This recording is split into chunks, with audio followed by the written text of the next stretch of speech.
Hello, everyone. This is the Static Site Editor Product and Design Weekly Call for July 6th, 2020. And the first item on the agenda is that as I'm planning for 13.3, which is my focus for this week, getting the issues groomed and making sure that we have pretty clear definition of work, we have another looming milestone to consider, which is the planned maturity graduation date at the end of the quarter, which aligns with 13.3, the end of 13.3. And as we've talked about, means that for us, the handbook is fully integrated with the static site editor. People are using it. People are happy with it. My understanding, and I haven't been able to firmly confirm this 100%, the graduation from minimal to viable is dependent on a passing grade on our UX scorecard process, which is relatively new, but I think could be useful, even if it's not a hard requirement for us. If it turns out that it's not something that would block us from entering in the categories YAML that were viable, I think it'd be useful for us to do in 13.3. So I'd like to start talking about what that looks like and planning that. I think it will help augment our existing usability research and knowledge, and highlight any additional gaps or rough edges that we want to smooth out before we ramp up. And I think 13.3 is really shaping up to be a polishing milestone. I mentioned this in the call earlier, but my plan is really just to continue to focus on getting the handbook integration done. And that would mean that there might be some new features, like maybe the ability to insert a video or display thumbnails of videos from YouTube, or mermaid diagrams or something like that, that anything that really sticks out when we're working in the handbook as something that would inhibit somebody from adopting the static site editor, I would consider for 13.3. Otherwise, as we'll get in point number 2 on the agenda, I've also been thinking about just longer term direction and some larger feature work. But that'll play into our discussion about UX research as well. So I believe the UX scorecard is something that, Michael, you drive the issue forward because it's a UX team initiative, but that might be an unfounded assumption. I don't actually know. That is true. I think recently with the UX scorecard, there's a new way of calculating that. So it's like a one or two question kind of survey. But yeah, I can dig up some information and attach it to this later. Cool, yeah. So in the, here, I have a link from down here. All I really did was pull out the handbook link, but we'll dig more into that process. I think it'd be fun. It sounds interesting. I mean, I hope we don't fail and then we can't go viable, but at the end of the day, that's just an indication that, we have more work to do than we thought. And I don't think it's going to be, a stain on anybody's permanent record or anything. Yeah.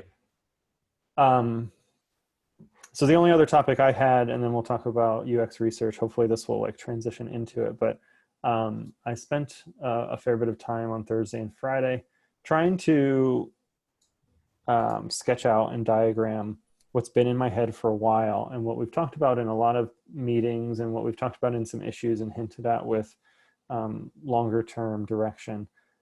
My goal with this is to try and get it to a point where I can present it clearly and concisely, maybe even record a video talking through it. Eventually it might be nice once we pick something that, we're maybe a little more comfortable with, if this could be something where we pick an end state, you and me, Michael, and we really flesh it out and have a directional design exercise, a design sprint or something like that. I don't know if there's precedent for that here. We don't seem to do a lot of like speculative, long-term, high polished design, but all this was just to start giving myself some visuals to talk to. And so I put a link to it, but I'm going to share my iPad screen and I'll just talk you through it because it's kind of all over the place. But I tested this out earlier and it worked. Let's see if it works again. So this is where we are today. In the production page, we have a static site that's in production and an edit link that sends markdown content to our single page editor, which has a WYSIWYG formatting bar and can display images and has a toggle between the WYSIWYG and the raw editor, the raw source editor. I think what we have been doing and what we will be doing for the near term is really just iterating on these features and making this experience better. And I think that's completely okay. Editing front matter, maybe image tools like cropping or like optimizing images to make them have a smaller footprint or something like that.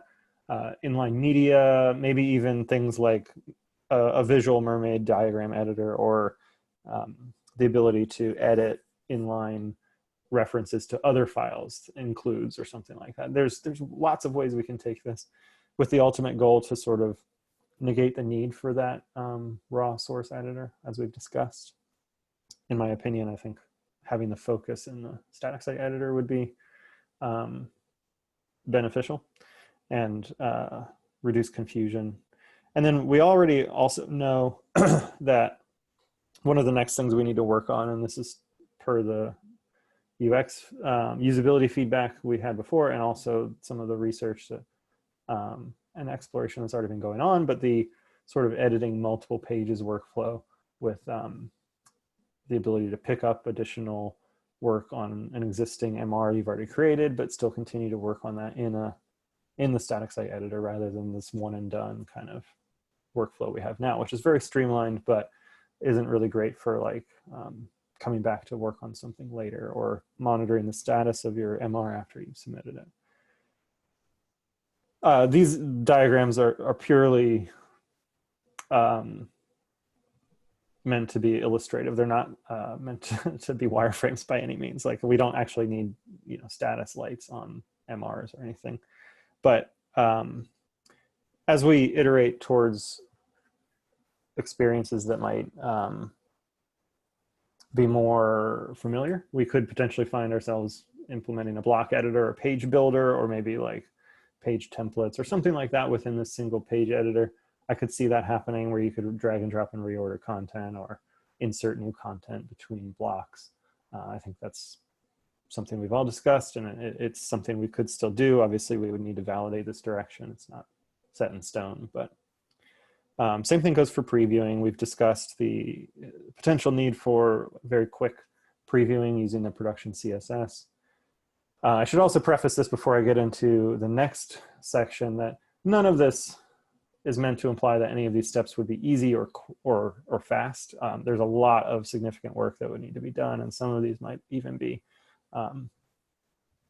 downright impossible for certain tasks or certain static site generators. So I'm trying not to make too many assumptions, but rather just think like how this could naturally progress to different directions. And so what I have over here are three somewhat divergent directions we could take from there. I think that's all the great things we could do to iterate on a single page editor, or even have the ability to jump between pages maybe, but I see three directions. I like two of them, but the third is still valid. I'll talk about the live page editor because it's easy to say. This is a lot like Tina CMS or even that StackBit product that I did the demo of. So you could imagine the shorthand, by the way, for being in the GitLab interface is that I did like a little purple header. So within the GitLab product, we have just a configuration tool, essentially. This could live within the project, or it could just be a YAML file, but obviously it'd be nice if it was visual. from there, we can package the site and deploy. And what we could do, I'm imagining a hand waving thing here where we package that JavaScript in with the site. And then on the production site, we now have an edit link and we handle auth. And when you click edit, instead of sending you into the GitLab product, it flips over into an edit mode. So I'm not talking about live on-page editing like in line, although that's where we could potentially take it, but just like you're gonna get my notifications from Target here.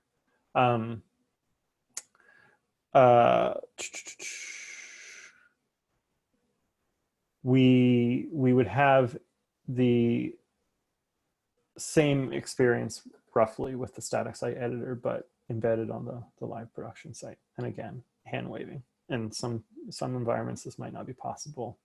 And there might be a significant amount of work to configure this to make it work. But this would be the ideal path for this concept. And from there, maybe we can extend that to a really lightweight CMS. Like you could navigate between pages that are published on the page, create a new page from a template, preview those changes, and then create an MR. This would rely pretty heavily on an API and a sort of production environment running live on a production server outside of GitLab's product. It keeps people. What I like about this is it keeps people focused on the production site in the context of that site, that project, without having to go into the GitLab interface. What I don't like about it is that it doesn't bring people into the GitLab interface, so we can't reuse as many things. And we just don't control the experience in general. The second direction would be to embrace the concept of our static site editor as just an alternate editor in the GitLab library of tools. So one potential way we would position this is maybe in the web IDE, you toggle between, for files that support it and projects that are configured appropriately, you toggle between source code editor and a visual editor. Maybe this shows up in the file view as another option next to web IDE for compatible files. But really what we would be saying here is that if you wanted to implement this on your production site, all you'd have to do is have this persistent link to pass into GitLab. And again, this is kind of what we're doing now, where the project itself is kind of, the configuration for it is kind of lightweight. There's not much going on there. It passes the data into the GitLab product, and then that's where the editor is stored. And then this could also, we could end up revisiting our split view conversation in this event. So we have, so we'd have to validate that that's even a good idea. That's what users want. In my opinion, of the three directions I'm talking through, this is probably my least favorite. I think this doesn't quite address all the concerns that we've heard from users of our different personas and what jobs they need to get done. But it is an option. And the third direction, and then I will stop talking, is something of a hybrid CMS. And in this case, I've just, for the sake of argument, run with the idea that we just adopt and fully embrace the idea of GitLab pages. And maybe we kind of, we don't take over, but we sort of take over the pages experience, and then bring that to a top level item on the left hand sidebar within the GitLab product. And that's where you can configure your site by choosing what generator. Maybe we have 4 to 6 ones that we support out of the box with, well-documented steps for if other people want to contribute support. You configure your data source and maybe map your template data to your repo data, configure behaviors like markdown flavors and things like that. And then within the pages, like navigation tree, there might be an actual list of published pages that you could go in and create a new page. Then when you click into one of these pages, you're brought to the visual editor. I think what this does is it keeps the editor in the GitLab experience, introduces a lightweight CMS to our product, but it also allows for advanced tools and integrations within the GitLab product. So if we wanted a code editor inline, we could use the Monaco Light editor. If we wanted like a visual editor for working with data files, we could work with the Web IDE team on some of the validation that they've been doing recently for the GitLab CI tool. Or if we end up building like a way to visualize JSON files in a table format, and we wanted to contribute that back to the Web IDE, we'd be able to do that. And then over here, I have, just to wrap this up, like there's also the possibility that we pick a direction here and then in 18 months or so, 2 years, 3 years down the road, we find that we actually converge these, because I could see us building a CMS, but then also building the live editing experience once we've learned a lot more. I could also see us building the live editing experience and then finding that we need a CMS. So there might be a point of convergence for these concepts well into the future. We still, I think, should pick one and focus rather than try and do both at the same time. But that's kind of what's been in my head. I will stop now for comments and questions. Thanks for that, Eric. Both on like the clarity of the visuals plus walking through that.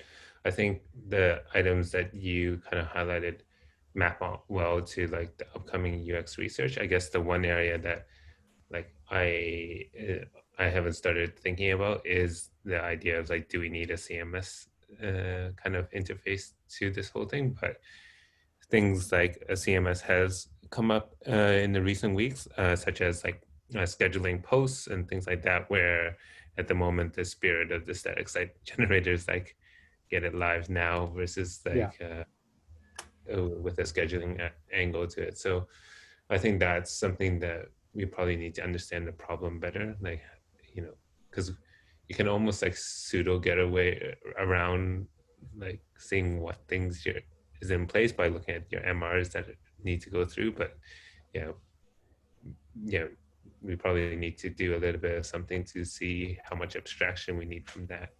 But yeah, and that's a good point, and I should be more precise when I say CMS, because I think that implies a lot of functionality. And really, what I intended to get at was like we have a list of pages and content on the site, and you can click through the navigation tree and find which one you want to edit. Like I think those editorial workflows, or even the like versioning and you know, saving drafts and stuff like that, are no matter what going to be further down the road, even if we go down a really lightweight CMS. And I think really my thoughts behind a CMS direction are entirely based on the desire to keep the experience within the GitLab product and share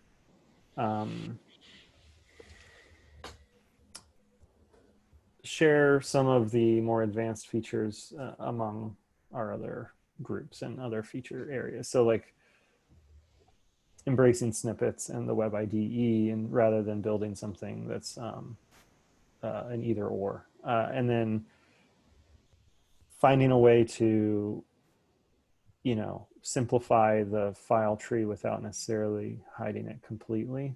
That's kind of what I mean by CMS. Like, just show the pages that we know about that are compatible and kind of let you navigate between them. There's got to be a better word than CMS for it, because CMS implies a lot more. But it almost kind of, so first of all, I just want to say, obviously, thank you for sharing that as well. On that last comment regarding the CMS, it almost sounds like you just want the simplified view of the repo, almost like you want to only display a certain amount of pages, assuming that the content, the files themselves are the CMS, that they hold the content. Obviously, again, there's a whole lot baked into the CMS, so I'm just kind of reading into that. But for example, it's very natural that you wouldn't want to expose all the config related files, and maybe there's a certain directory based on a convention, and we say, okay, when it's in this directory, now that's what maps to um, the navigation, for example, and the sitemap, et cetera, right? And a lot of those things can be generated from that naturally, which is kind of cool. So there's definitely some interesting potential there that we can leverage our GitLab kind of goal of convention over configuration. There might be some stuff we can do there. Yeah. Anyway, none of this obviously meant to be like derailing anything we're currently working on, and I hope that it will at least complement our UX research in that it will show where I was thinking we might head down the road. But yeah, it's all extremely malleable at this point, so it's just my way of getting it out there.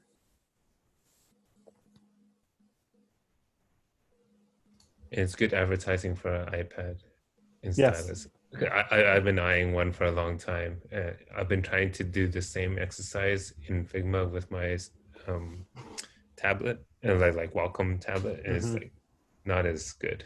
So I'm a big fan. I think very visually. This was an exercise for me that I figured I would end up sharing because that's our culture here. But it's just how I think, and so iPads with an Apple Pencil are just really good for me.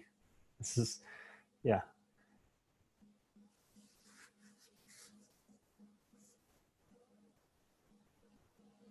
So yeah, we can continue. I'll continue to refine this. I'll add some notes if you have specific comments or like questions about it. Obviously, the link in the doc is the JPEG version of what I just presented.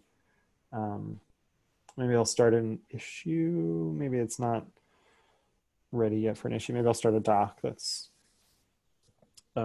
just ongoing commentary that we can convert into issues and actionable stuff.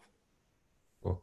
So I'm going to take this opportunity to segue into the research stuff. Yeah. I think the one that's like most pertinent in my mind is the publishing flow. So this is the flow from like this to validate kind of the stuff that we've been doing on the handbook, like contribute a change, like click on that, like that page, whatever we're going to deliver for 13.2. We really haven't done like the solution validation on, is it edit this page or try new experience, all that stuff. So from that flow into a handbook, into like the static site editor, and looking at like some of the concepts we have around the publishing and editing front matter. And then I think there's a lot of stuff in there. So one of the things that been holding me back last week was like, again, my own head too much about like, oh, how deep do I go, or like stuff like that. So what I've been doing this week is just like pushing little stuff out as soon as possible. So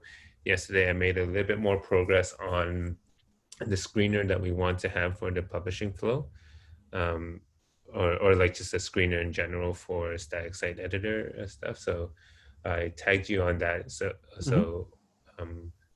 want to get that going. And the other stuff that I'm looking at is like fleshing out more of this pages that I think we should do for testing. And I'll need your feedback in like either tomorrow about the scope of it, because the scope of the publishing flow can go really wild, right? It can go from handbook to static site editor to like creating the MR and leaving it. And then do we want to add a tack on another one where it's like from the handbook and you jump into it, but like, hey, looks like you have some changes. Do you want to continue like on this existing MR, or do you want to create a new one? So this whole idea of like revisiting an MR or adding new pages to an MR.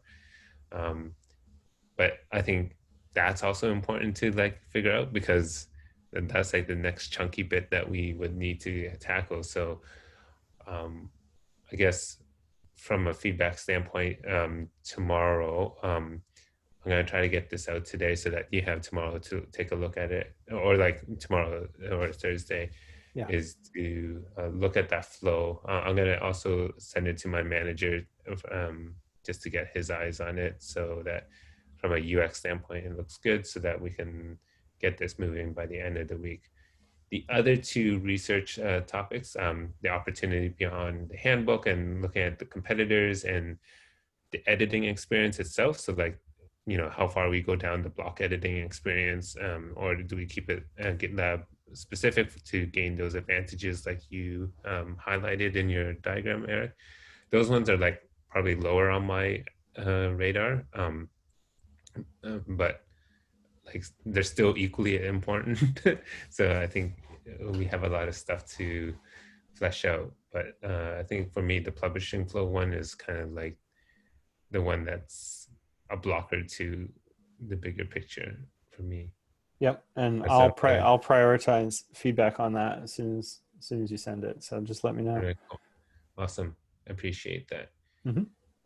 And then in the engineering Syncup this morning, one of the items that Jean raised that required some of my attention was like, we're doing a good about like single source of truth for design, or at least like what's the current direction for design. So what I've been doing recently is like incorporating, trying to get feedback on designs earlier through issues, rather than having an off-channel chat about in Slack about the designs or something like that, and just using the issues themselves. It's good that people are collaborating on it, but then it creates a lot of noise.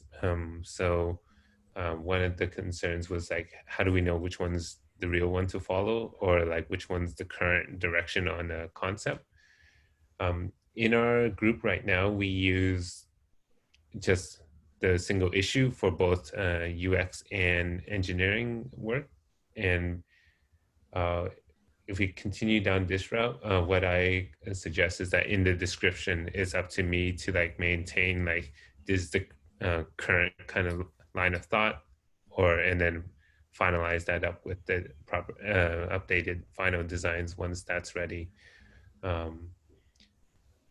Yeah, that's like one way of doing it. And I think for now, I think that's a good way forward for me to like prefix any concept designs with concepts. So at least that stands out in the design management tab. But let's continue this way until we run into more issues, because other groups at GitLab have split off like an issue to like an implementation issue and like a UX issue as well.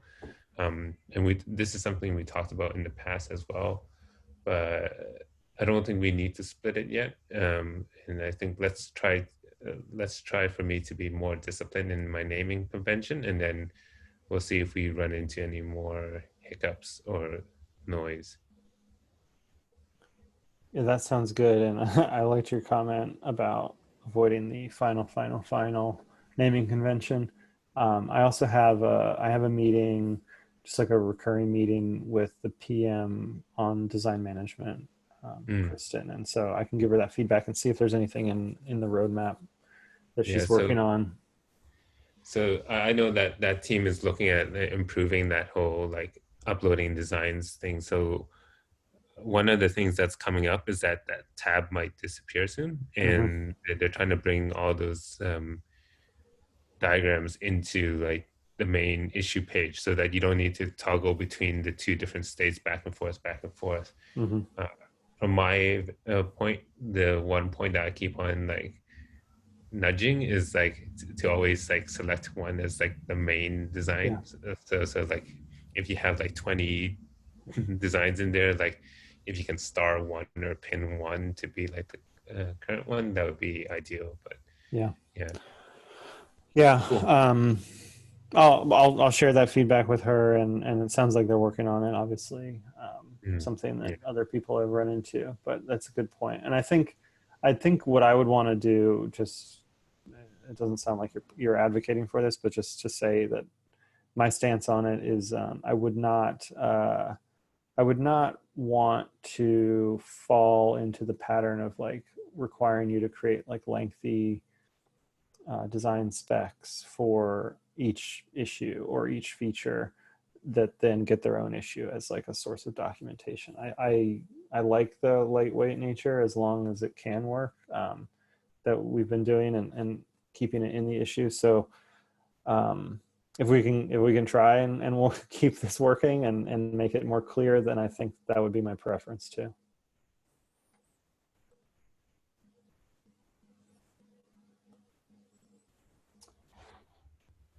Sounds good. All right. Well, that's it on my agenda. I will be, as I said, working on 13.3 planning. So I'll be letting people know if I have any questions on issues. And obviously, Michael, you can, we can start working on the spreadsheet. If you have any particular UX related issues you want to promote for 13.3, let me know. Same for engineering. Derek, we'll open it up for the team's feedback. We probably won't have a weekly meeting before we need to lock it in, so I'll do it on Slack and let everybody know. Okay, sounds good. Great. Well, have a great week. Thanks for joining. All right. Will do. Have a good one. Bye. Bye. Yeah.